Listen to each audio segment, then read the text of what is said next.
के बाद जो भी जीवित हानि, जो भी दुर्घटना होगी, उसकी पूरी तरह से जवाबदारी अगर राजेंद्र लाड साहब ले रहे हैं तो उन्होंने ये रास्ता चालू रखना है। अगर वो लिखित में वो आश्वासन नहीं देते तो इस रास्ते को फिर से पूरी तरह से बंद। नमस्कार, मैं सचिन दीक्षित। इस वक्त मैं खड़ा हूँ उसी लिंक रोड पर जो नाला सुपारा और विरार को जोड़ने वाली सड़क है। मुख्य रूप से अभी इसलिए चर्चा केंद्र बना है क्योंकि अभी हाल ही में यहाँ पर एक्सीडेंट यानी दुर्घटनाओं की सीमाएं बढ़ती नज़र आ रही हैं, जिसकी वजह से कहा यह जा रहा है कि सड़क निर्माण में चूक की गई।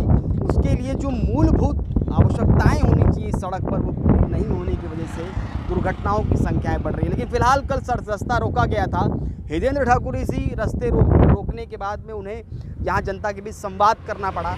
संवाद के बाद में उन्होंने आश्वस्त किया था कि जल्द ही यहाँ पे काम चालू होगा। लेकिन महाराष्ट्र नवनिर्माण सेना ने शुरू से ही इस कल के आंदोलन को आगे किया और उसके बाद जो आश्वासन मिला, आज धरातल पे आप देख सकते हैं यहाँ पे काम शुरू होने के कगार पर है।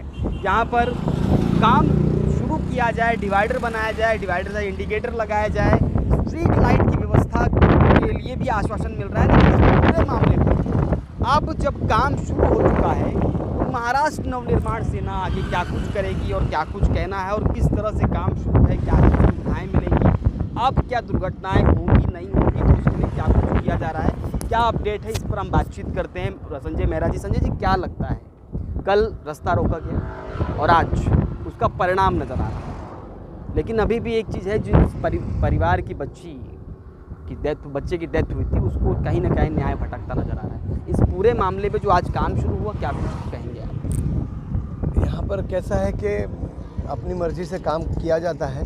अब ये रास्ते का निर्माण हुआ, यहाँ पर कितनी सारी गलतियाँ की हुई है ये आपको भी पता है, मुझे भी पता है। और बारंबार हम यहाँ के जो इंजीनियर हैं लाड साहब, जिनके देखरेख में ये काम होना चाहिए, उनसे बातचीत कर रहे हैं। इस रास्ते को इतना जल्दी लोगों की सेवा में देने का गलती कैसे की गई, ये हमने उनसे बार बार पूछा। पर कहीं ना कहीं ये यहाँ पर जो दबाव यंत्रणा चलती है, जो लोगों का राजनीतिक तौर पर जो दबाव है यहाँ के प्रशासन आप पर, सत्ता पे कह रहे हैं, मतलब सत्ता की बात गाड़ी दबाव बना, हाँ, किसी का भी दबाव उनका ही है। इस रास्ते को इतने जल्दी लोगों की सेवा में नहीं देना चाहिए था। उसको देने के बाद में यहाँ पर यानी क्या लगातार फायदे के लिए फायदा ही है। यहाँ पर जो व्यापारिक फायदा है, यहाँ पर जो देख रहे हैं आप, जो जगह खाली है, ये रास्ता जब तक नहीं होता है निर्माण, यहाँ पर निर्माण कार्य के लिए जो कोई भी सामान लाना होगा वो इसी रास्ते से आएगा। तो इसके लिए महानगर पालिका ने खर्च किया हुआ है। तो यहाँ पर इस बार की बात नहीं कर रहा हूँ, सालों साल से ऐसा हो रहा है कि सत्ताधारी ही प्रशासन चलाते हैं। और कैसा है कि उनके दबाव में हो तो गया है और हम बार बार बोल रहे हैं, लेकिन नियमों को ताक पे रख दिया गया, हमेशा होता है। और उसी नियमों के बारे में हम बात कर रहे हैं। कल जो हमने रास्ता रोको आंदोलन किया था वो संवैधानिक नहीं था, ये हमें भी पता है। मगर एक जब दबाव तुम्हारे पे किसी का होता है तो हमारा भी होना चाहिए। मजबूरी में किया, मजबूरी में ही किया गया है। अब हमने आज एक पत्र लाड साहब को दे रहे हैं कि आपने ये रास्ता अभी भी शुरू रखा है, क्योंकि हमको आश्वासन दिया गया था यहाँ के लोक नेता हितेंद्र ठाकुर साहब ने कि 2 दिन में मैं आपको रिजल्ट देता हूँ। और देखिए वो काम आश्वासन पे आप लोगों ने रास्ता, क्योंकि एक लोक प्रतिनिधि है, चुने गए व्यक्ति है, तो कहीं ना कहीं अगर एक व्यक्ति आश्वासन देता है तो उसका सम्मान रखना जरूरी है। नजर आया नतीजा अभी काम शुरू है, ठीक है। हमने तो रास्ता बंद करने की मांग की थी, रास्ता बंद होना चाहिए। आवाजाही अभी भी चल रही है। हो सकता है कि रात को ये बैरिकेड किसी को ना दिखे और इसी के चलते किसी बाइक वाले का एक्सीडेंट हो जाए।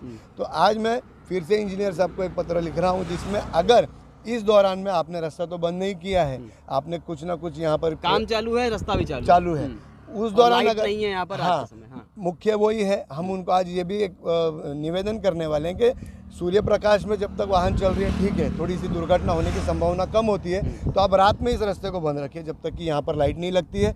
अगर फिर भी उन्होंने ये चालू रखा और दुर्घटना हुई तो उसकी पूरी तरह से जवाबदारी राजेंद्र लाड, जो कि अभियंता, उनकी होगी। और उसके लिए पुलिस स्टेशन में हम वो भी एप्लीकेशन दे रहे हैं। इसके बाद जो भी जीवित हानि, जो भी दुर्घटना होगी, उसकी पूरी तरह से जवाबदारी अगर राजेंद्र लाड साहब ले रहे हैं तो उन्होंने ये रास्ता चालू रखना है। अगर वो लिखित में वो आश्वासन नहीं देते तो इस रास्ते को फिर से पूरी तरह से बंद कर दिया जाएगा। तो ये कुल मिलाकर महाराष्ट्र नवनिर्माण सेना के कार्यकर्ताओं का साफ तौर पर कहना है कि ये सड़क अब चालू अगर की जा रही है तो जरा सोच समझकर चालू की। हालांकि कल से बंद नहीं की गई है, प्रशासनिक तौर पर चालू ही है, लेकिन सवाल ये है कि अगर यहाँ पर इस तरह के ड्रम लगाए गए और रात में यहाँ पर चलते वक्त वाहनों की स्पीड 60 के ऊपर भी है और उन्हें ये ड्रम नज़र नहीं आया, क्योंकि काली सड़क पर काला ड्रम कैसे नज़र आ सकता है। अगर मान लिया नज़र नहीं आया तो उस दरमियान दुर्घटना हो सकती है। स्पीड से बैलेंस इधर उधर होगा तो उसका जिम्मेदार कौन होगा? इन सब सवालों पर अब देखना ये होगा कि आने वाले समय में महानगर पालिका कितनी लोगों की दुर्घटना ना हो इसलिए कितना जोर देती है, काम कितनी तेज़ी चालू करती है, और महाराष्ट्र नवनिर्माण सेना ने जो कुछ कहा है उस पर कब अमल करती है। एक बात और, व्यापारिक लाभ के लिए क्या ये सड़क बनाई गई है? ये भी एक बड़ा सवाल है। आज के लिए धन्यवाद।